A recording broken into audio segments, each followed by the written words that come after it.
Let's take a moment and we'll walk through the audio settings menu on Pioneer's DEH-X6700BS. So from any source, the first thing I'm going to do is turn the radio off. I'm going to press and hold the source button for a couple of seconds, switch the head unit off, though I still have my clock in the display, and press in on the volume control here. We want to go to the initial menu. Here's initial, and press enter. The first thing we see in this screen is our rear speaker output is set to full range. That may work perfectly for you, but if you want that set to a subwoofer output, you can press in on the volume control, and now the rear speaker output becomes a subwoofer output. For this demonstration, we're going to leave the rear speaker as a full range output. And I'm going to press the band button to escape, and then press the source button to fire up the source. Any source will do, and we're on the FM radio source right now.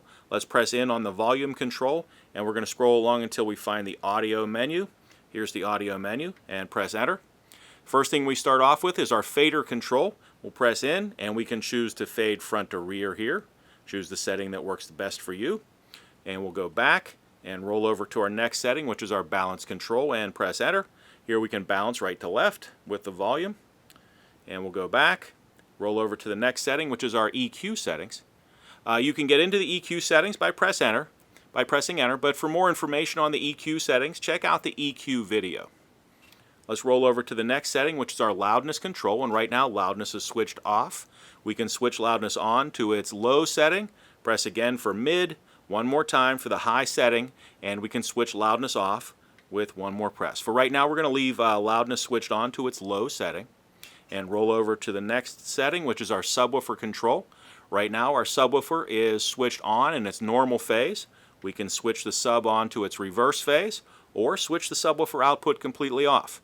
Right now we're going to switch it on to its normal phase and roll over to our next setting, which is our subwoofer control. Now if you don't see a subwoofer control setting, you have the subwoofer switched off in the previous menu. Let's press in on the volume control, and here we can choose a crossover point for our subwoofer output between 50 and 200 hertz. We'll choose 160 for right now. We'll press enter, and we can choose to boost or to cut that subwoofer output at that chosen frequency. And we'll press enter, and now we can choose a slope for that crossover between 12 and 24 dB per octave at the chosen crossover frequency. And we'll go back, roll over to our next setting, which is our bass boost. Here we can press enter and add a little more bottom into the system if you want to, or take that back down to 0 boost. We'll go back and roll over to the next setting, which is our high pass filter setting, and we'll press enter here. Right now the high pass filter is turned off. If we roll over, we can switch the high pass filter on and choose a crossover point for the high pass filter. And we can choose, for example, 100 hertz, press in on the volume control, and we can choose a slope for that crossover, 24 or 12 dB per octave at the chosen crossover point.